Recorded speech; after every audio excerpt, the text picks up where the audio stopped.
les vidéos. Un musicien congolais, il a tant blasphémé Dieu dans ce pays. Il a tant blasphémé les serviteurs de Dieu. Quand je l'ai écouté, automatiquement le Saint-Esprit m'a parlé sur lui. Il était dans une émission, on lui posait des questions. Et après, il dit, et même vos Bibles là, est-ce que c'est Dieu qui l'a écrit? Il pose aux journalistes, est-ce que vos Bibles là, est-ce que c'est Dieu qui a écrit?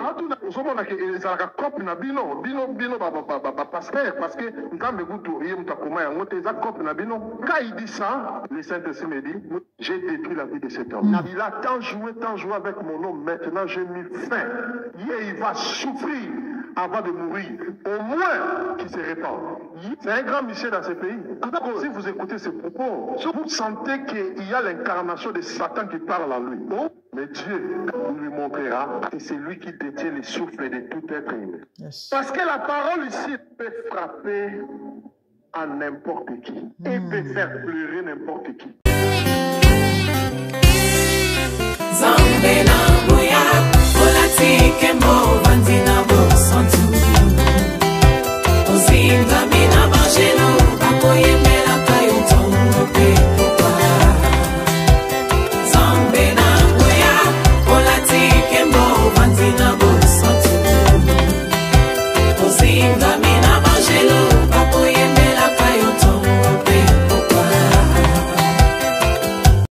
MDG TV, une chaîne Went pour la cause de Christ.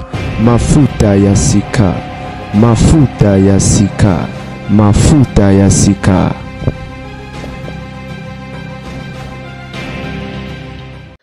Moi de bandiam déjà été Mafuta Yasika. C'est dans mon papa moi. Bienvenue dans la grande dame avec un grand G canaka d'actualité bandeko Babolingo la famille. Après femme Tamar Melinga, ba moni le Kofi Melinga. Prophète Nema Sikatenda Touébie, Bandeko Toza, na Bejoto Bana représenter les sociétés, c'est un serviteur de Dieu, un prophète congolais. Des jours passés, Toto, ça émission Moro Assir, dossier à femme Tamar, je crois, Isa, et Loko Batnyo Soboyebi. Après ça, on a un message de quoi Boudaka, et tout le monde a accomplissement à message Wana, tout le monde a prophétie Wana. Aujourd'hui, on ne parle presque plus de Tamar, de la femme Tamar. C'est comme si elle n'existait plus. Car on a un prophète Nema Lobake, na omono on a mis lingozo mata. Bato bazo luko ba omo na ote. Et du coup, au limo, effectivement, Tamar ayuka na asouté.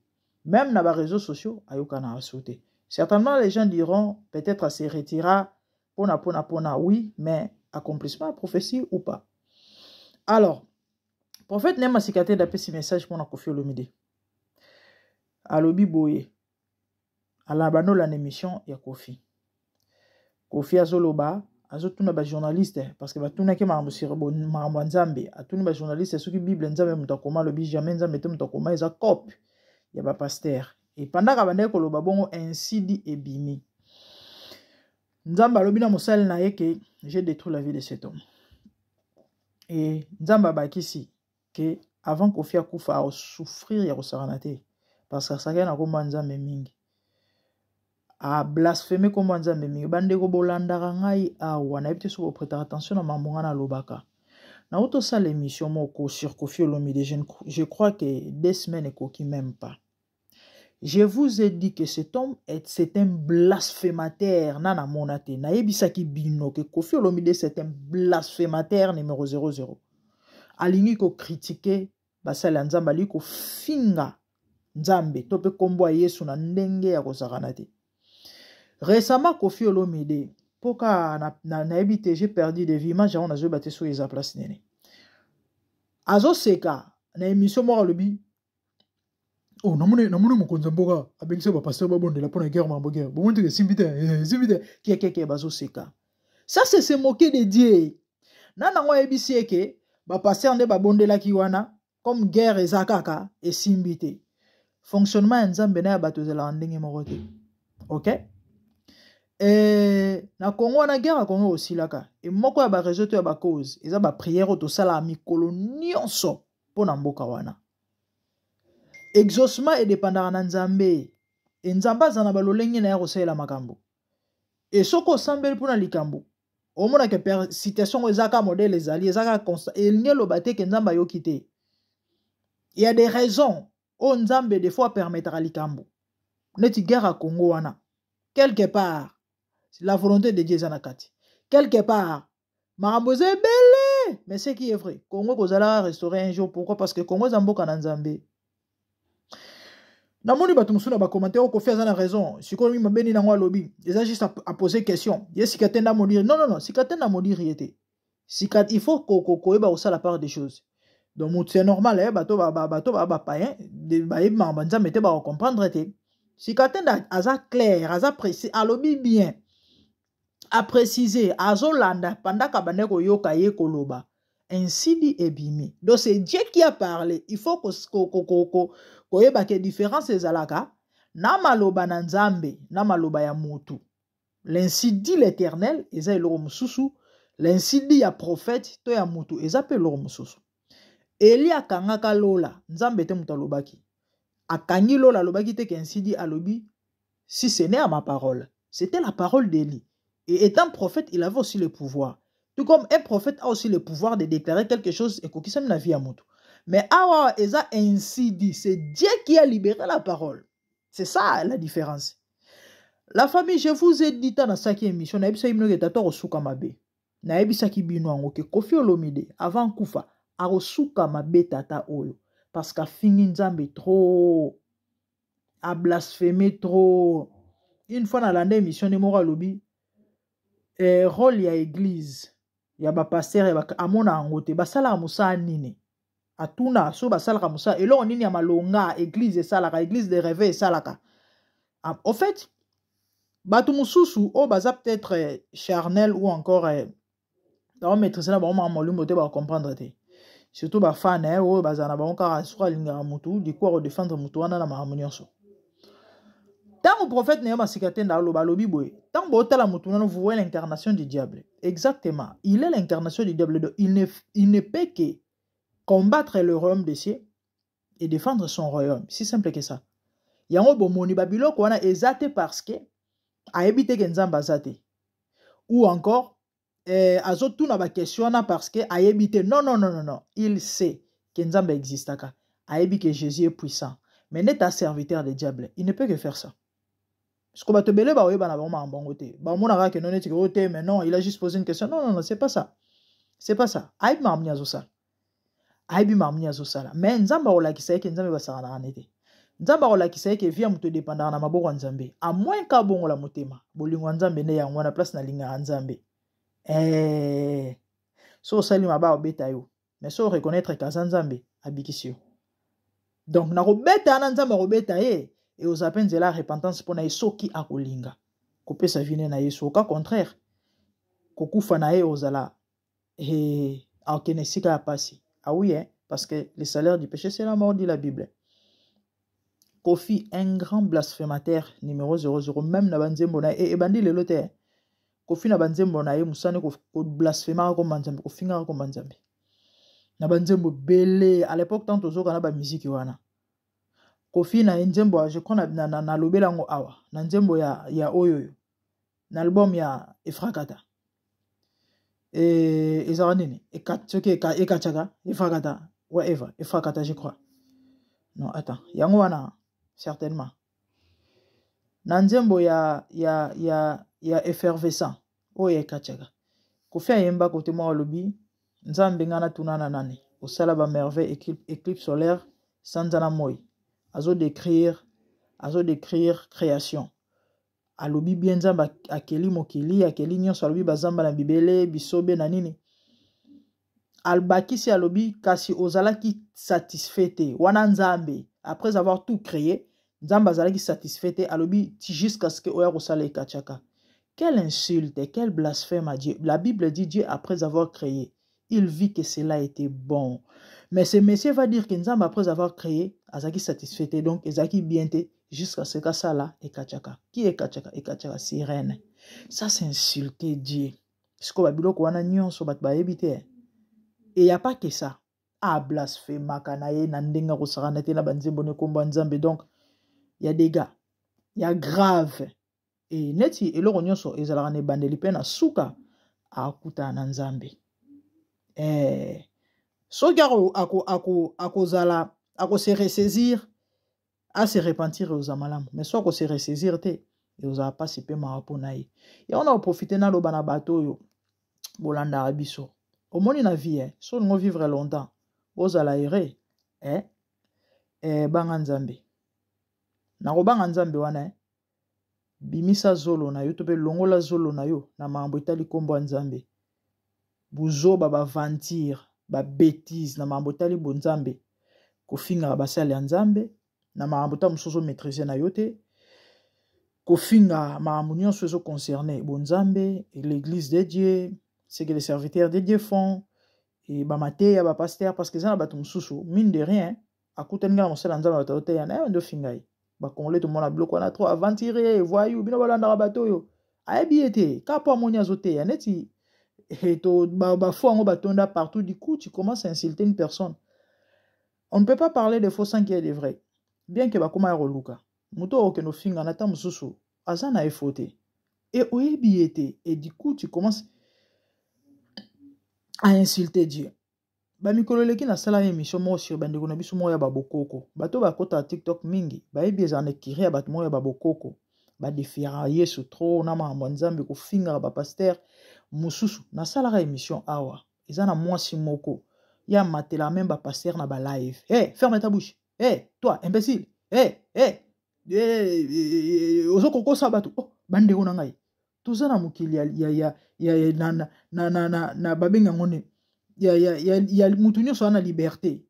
Mutu nyonso ana droit ya ko s'exprimer. Mutu nyonso ana droit ya ko sala eloko alingi. Soki eza mabete même l'état zo pekisa eta kangi te. Siko yo nani yo ko mataka na ba live finga bato. Na sala émission mo na yebisaka bino na tangela bino pas mal ba kombo ya bato. Je vous ai dit 2025 oyo. Et aussi la bande ko na malamu te. Ezana ba misuba okufa. Bokanga maloba ona zo yebisa bino.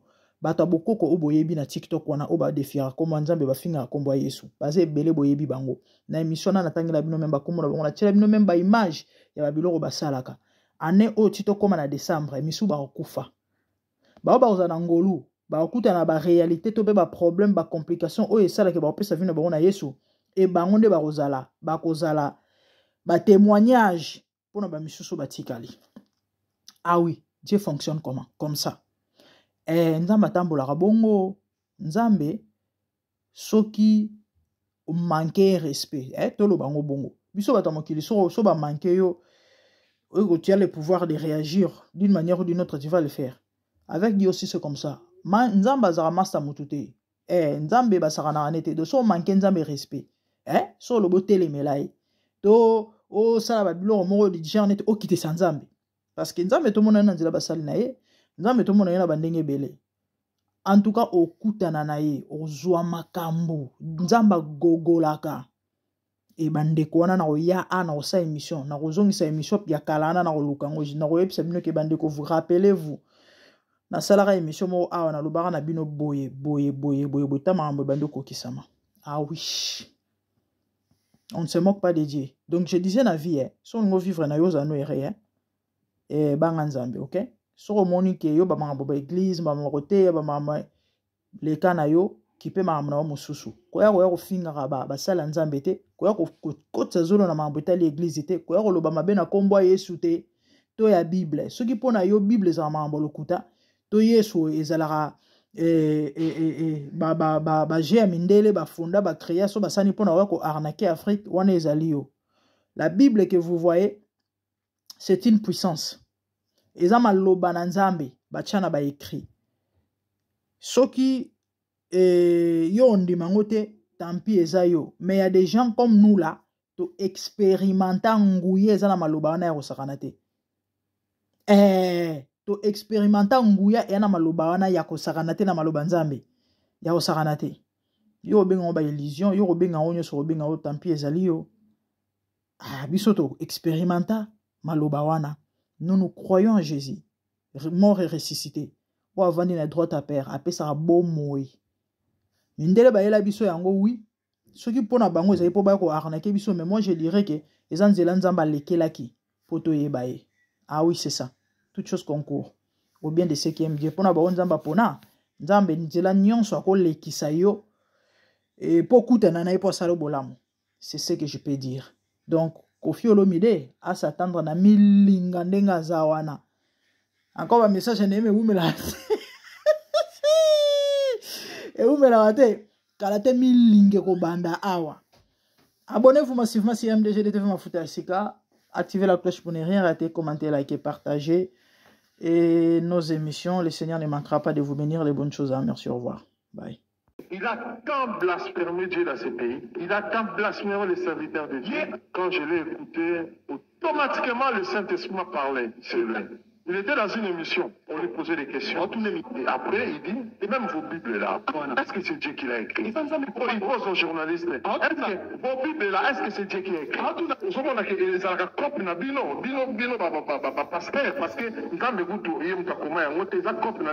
quand il dit ça, le Saint-Esprit me dit, j'ai détruit la vie de cet homme. Il a tant joué avec mon nom, maintenant j'ai mis fin. Il va souffrir avant de mourir, au moins qu'il se répand. C'est un grand monsieur dans ce pays. Si vous écoutez ces propos, vous sentez qu'il y a l'incarnation de Satan qui parle en lui. Mais Dieu lui montrera que c'est lui qui détient les souffles de tout être. Parce que la parole ici peut frapper à n'importe qui. Et peut faire pleurer n'importe qui. Et même celui que vous considérez le plus incrédule, le plus autoritaire, il a un visage fermé devant de tout le monde pour manifester son autorité. Oui, charnel. Mais devant cette parole, ça incline tout le monde. Tu vas te demander à quelle heure que mes larmes commencent à couler. Parce que cette parole cache l'Esprit de Dieu. Amen.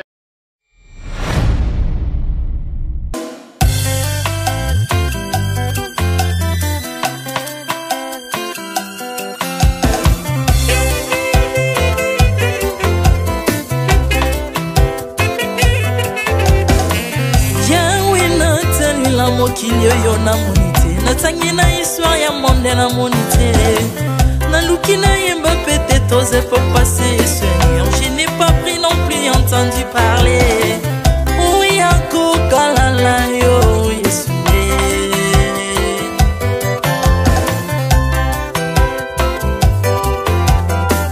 même na domaine ya sorcellerie nationale atana yo international papa na yo kisangwa banzamba mokilo yo mopota kufa se kwa lokola yo Yesu nanya voyage a lokola yo nanya wakoka nino ya wanzambe uni masomo ya ekurusu konanga okufose kwa poyo zali nzambe Yesu nzambe moneno kitanase olata nzoto poyo bikisanga okitana se pozwe sikananga ofuta nyongo na nzambe nanga Yesu ozali nzambe onkote ya okani na yo ozali nzambe obongwani te Yesu Yesu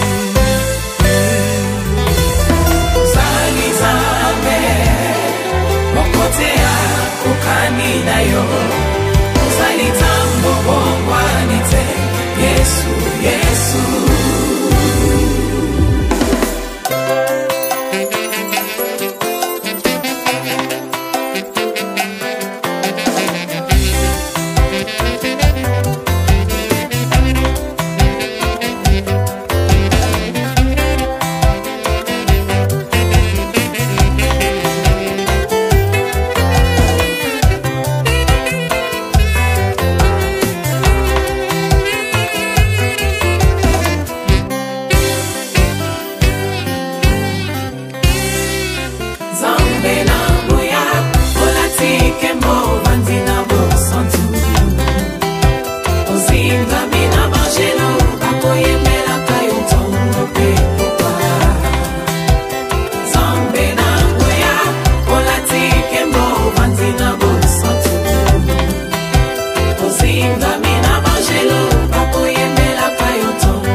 ozali nzambe na bomoi papa ozali nzambe na bomoi yawe ozali kondi oyo esimba bomoi nanga ozali nzambe oyo abikisa maladi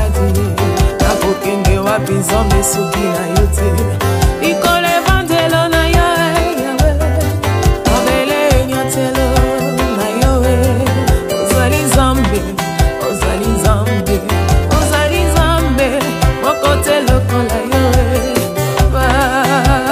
nzambe na ngoya olatike mo vandina bosantu ozinga bina bangelo bakoyemela kayo tongo pe popa Artamon tu m'as rendu intouchable Artamon tu m'as rendu invincible Aliwana yo to komine la santu Lise kwana yo to komine balongi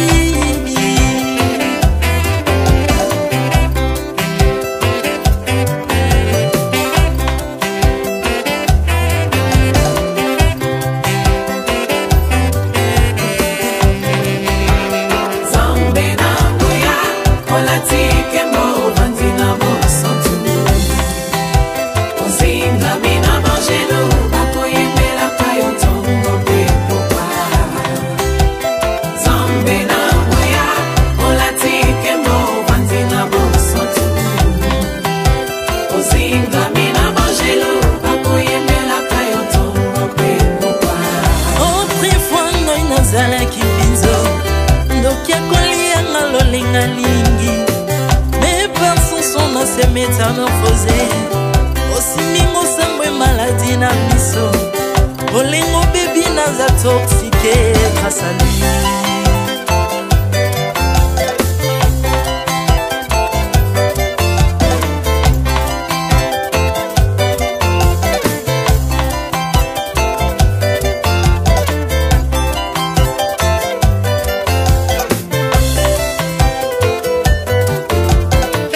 Bien-aimé, alléluia. Ezali na tata moko azalaki nzambe ntango akufi badepsine balobi keno akosekwa mpo nzambe bakristo basekwa alors mpo bafasilite lisekwa na ye bakunda ye motu libanda mpo ntango akolamuka abimaki elingala moko mais comme nzambe na biso alinga kokambola gloire na moto te lobi nango na ntongo baya kokuta bangulu basepelisa motu ya nzambe na bango yango bien-aimé bato wana bakoma oo biso toliaka ngulu te mpo milimo mabe ekotaka na ngulu so bino boliaka ngulu te mpo milimo mabe ekota na ngulu bomelaka mai te mpo milimo mabe ekotaka na mai yango tokumisa nzambe po akufa asekwa avandi na loboko ya tata mpona kointersele mpo na nga na yo jésus de nazareth amen